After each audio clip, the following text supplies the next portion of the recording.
Youth Without Innocence by K. Robert Howard. Narrated by Mike Vendetti. Bill Dodge, city reporter for the Midland News, was on his way to meet a French girl at the Hotel Englewood. He checked the mimeograph news release in his coat pocket. It came from the publicity office of the Sapphire Publishers, and read in part, "Literary critics will honor the remarkable young French genius Mademoiselle Madeleine Chatonnay, author of Europe's current bestsellers. Chère Amie, at the Hotel Englewood's Embassy Room this afternoon at 4:30. He wondered if she would have the affected snobbishness of so many Europeans, that Americans have no savoir-faire, that American men and women are dolts. He hoped not. He had read her book and liked it so well he volunteered to review it in the Midland News Sunday supplement. Chère Amie was a tale of theater personages involved in anguished and complicated love affairs. Bill found it hard to believe that the author was only 19. How could one so young write so tenderly and perceptively? Lord, he figured, she must have been not more than 18 when she started her novel. "I was beginning to think you weren't going to get here, Bill." "Hello, Frank. You know that my tastes in food and women owe first loyalty to the French." Bill was speaking to Frank Hobart, a former reporter on the Midland News, who now handled publicity and public relations for Sapphire Publishers.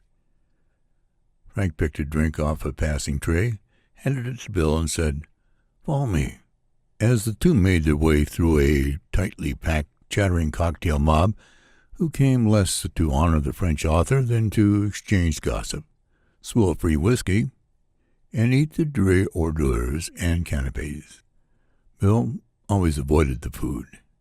Frank continued, "Bill, I showed your review to the Mademoiselle, and she was delighted. It seemed you understand certain overtones of the various loves that most American critics missed." "See, Frank, that proves how well I understand the Gaelic mind and the spirit." Frank laughed and introduced Bill to the young Mademoiselle. Instantly, Bill was pleased that he had pleased her with his review. She had a small figure with a miniature pertness, and though she looked undeniably young, even younger than her 19 years, her facial features were sensual. Two very black eyes, brows that were stylishly tapered like darts, and very red lips. She seemed animated by the cocktail reception.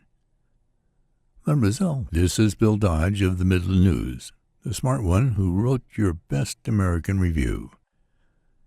"Enchanté, monsieur." She extended her hand, palm down. Bill gave it a firm grip. Bill moved in close, wanting to know this young woman better.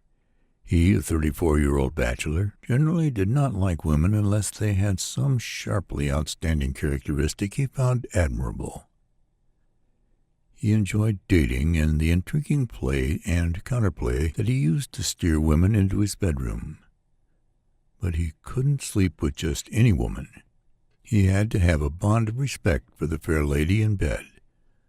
"Mademoiselle, I understand that you have already visited New York and the Atlantic seaboard before this Midland visit. How do you like us?" "What can I say, Monsieur Dodge? Everything is so enormous." Her accent had a piqued upswing on the final syllable of each word. "How about some general comparisons between this country and France?" "I must be very careful in my answer, no?" she said archly. She and Bill had been pressed closer together by the growing crowd in the room. In the several moments of this interview, Bill and she were weighing each other, each sensing that this would be no ordinary interview. She continued, "Now you cannot ask me about love, for example. I have not known nor observed American men in love." Bill grinned. The people around them, absorbed in other conversations, were not paying any attention to them. Bill more and more wanted to meet her on his home grounds. He said, "How about our food? It seemed to me that your characters were forever talking about food and restaurants." "Oh, Monsieur Dodge," she replied, shaking her head. "Some fine restaurants in Boston, New York, and Philadelphia, but everywhere it is so much not nice." She looked regretfully at a sardine canapé she held in her hand. "May I cook for you?" "You are joking, no?" "No. Let me take you to my apartment, and I will make for you alone. Poulet aux crêpes." "Crepes? You can get these in Midland?" "I have these shipped to me from New York."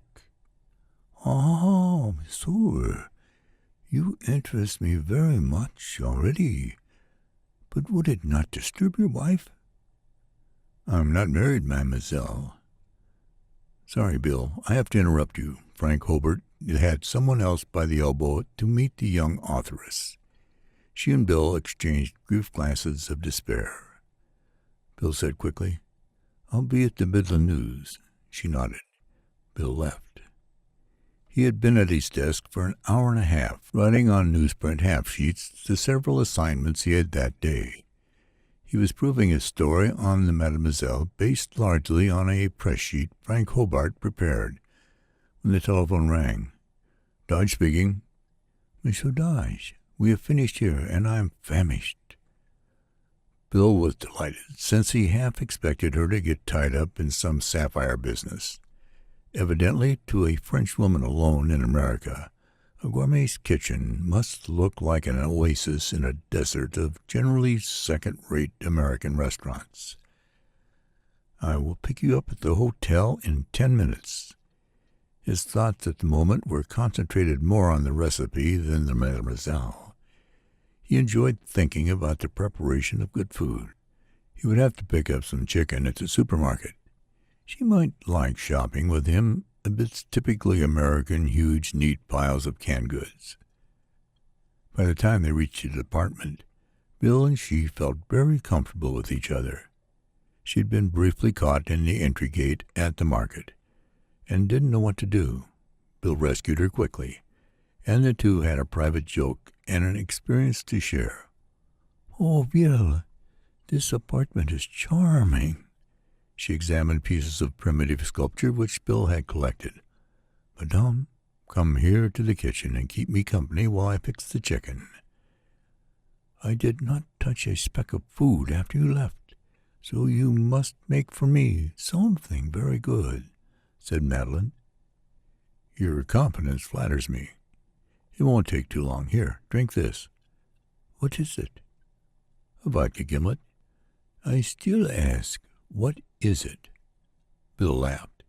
"It's vodka, wedded in a tasty marriage to West Indian lime juice." "Très délicieux, Marie."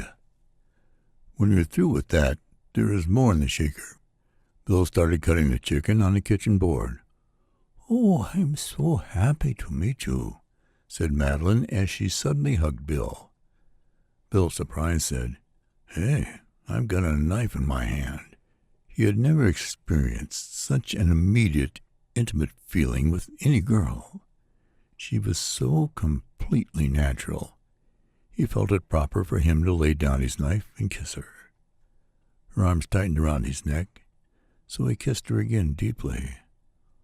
"Ah, Bill, you are the first American I have kissed. You are almost as good as a Frenchman." "Almost?" Bill exploded. "Now listen, young lady." Bill picked up his knife and shook it. "You are insulting my national as well as my personal pride when you say that Frenchmen are better than Americans." Then they both laughed, united in stronger feeling of an intimate, private relationship. Bill finished cutting the chicken and sautéed the pieces in the pan. Madeline watched admiringly as he added the dry white wine and brown stock. "You can cut the French bread," ordered Bill, as he put together a green salad. "Yes, Bill." Bill set the dishes on a low table in the living room and piled up cushions on the floor for seating. Oh, Bill, what a magnificent idea. Eating on the floor, may we? The dinner was perfect. They scattered more cushions on the floor, both feeling very content as they reclined and sipped café. Madeline, do you mind if I ask you a very personal question? Ask me, and let me decide whether I shall answer. How could you write about love with such knowledge in your book? You're so young. She smiled, put down her demitasse, turned over on her side, and pressed her body against Bill's. She closed her eyes when Bill united his lips with hers and parted them with his tongue. His tongue caressed her lips, her teeth. Then he sucked slightly on either side of her lips. What a pleasant kiss, Bill. Shall I turn out the lights? No, I like the lights on. She lay on her back to stare contemplatively with enormous eyes at the ceiling, and closed them as Bill gently passed his hand over her breasts. Her nostrils flared, and she began to breathe heavily. She made no move when Bill began to unbutton her. His hand wandered over her dress. Her body squirmed under his touches. Then she sat up, clasped Bill, and placed her body atop his, one of her thighs burning between his legs. Her kisses seemed like quick, hot brands. Her fingers were all over Bill in a network of convulsive shudders. She was going too fast for Bill. He stopped her. Here, let me undress you, Bill offered. He finished the unbuttoning and helped her slip off the dress. She wore no bra, just a thin, full-length undergarment. She bent and picked it up at the hem and lifted it up over her head. She held it in front of her, while she stood completely naked before Bill. She smiled, then threw the skirt in Bill's face. It was warm with the heat of her body and smelled pleasantly from the perfume of her skin. She had a slightly mocking expression on her face. Her body appeared so young, so narrow of hip. She walked up to Bill and stood against him. You're almost as good, she taunted. He took a firm grasp of the back of her neck and thrust his tongue so deeply into her mouth that she gasped with surprise. He leaned his naked leg on her thighs. They felt warm. She slipped down to the soft cushions on the floor. While his hands worked deftly on all parts of her body, he moved his tongue along her neck, her ears, her arms. Her breath came more rapidly through open lips, and she murmured unintelligible French expressions. A moaning, writhing woman had an inflaming effect upon Bill. He trembled. With all his strength he strained himself against her. She had now the feverish look of love-thirsty women, whose wild bodies seemed consumed by an ever-palpitating ardor. Her hands, too, were engaged in a prodigious activity of touches. Bill put on his shorts and heated up some more café now. He placed the cups on the floor beside her and sat down. Madeline recited, How fair is thy love, how good are thy caresses, how much better than wine. Thine odor pleases me better than all spices. Thy lips drop as the honeycomb, honey and milk are under my tongue. Bill asked, Original? No, my dear, Pierre Louis. He liked her breasts. They were not ponderously large, rather smallish, warm, sweet breasts. She followed his gaze and confessed, American men seem to prefer such enormous breasts that I should feel inadequate. No, they're just right, so properly firm, Bill said encouragingly. I like these. When I am alone, I play with them. I give them pleasure. I want to kiss them. Kiss them, my dear, kiss them for me. Bill did, and a new surge of energy pulsated through Madeline's body. Her quick transfiguration astonished him. She threw her head back over the cushion, and her hair streamed out. There was the fury of a goddess in her body. Her whole being was transported in great convulsive movements. Her fingers scratched Bill's back. "Feet, feet," she begged. When did she discover the true wonders of love? She said at 15. Lord, thought Bill, with her unquenchable fires, she is going to have material for a full set of encyclopedias before she's 21. On another day, Bill looked back to this night with amazement. Her arching, shivering body knew no limits. Bill could not refuse. He wanted to make her take back the world, almost. He trod out every variation he knew, and in turn learned a few things from the most knowledged French girl. After the fourth time, they left the floor and went to his bedroom to continue. Finally exhausted, he fell asleep. He thought she would, too.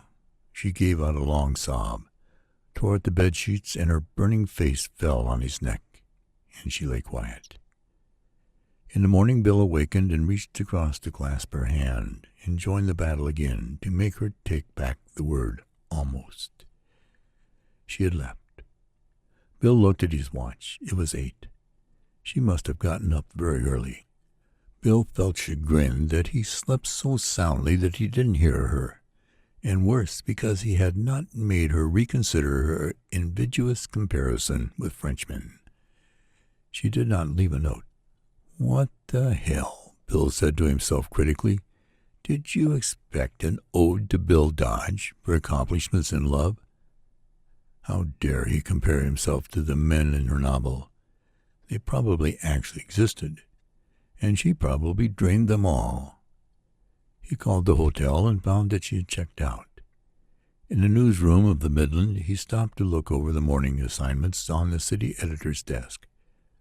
"Oh, Bill, Frank Hobart was by with some pictures taken at the French girl's reception, and he left an envelope for you," said the editor. Bill noticed his name written in a precise continental script. Madeline. He tore open the envelope, read the note, and smiled. He said to the puzzled city editor, "Stars and Stripes forever." He tucked the note into his pocket and decided he would save it. Madeline.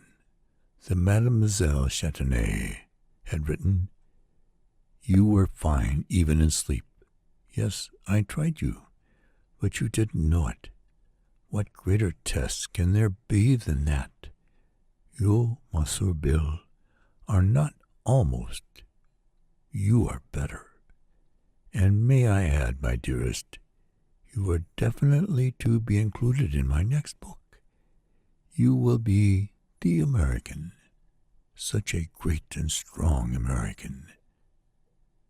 Bill had no memory of that final test of fire, but he felt that that was irrelevant, and accepted the accolade like a proud American, and walked back to his desk whistling "Stars and Stripes Forever." This has been Youth Without Innocence by K. Robert Howard, narrated by Mike Vendetti.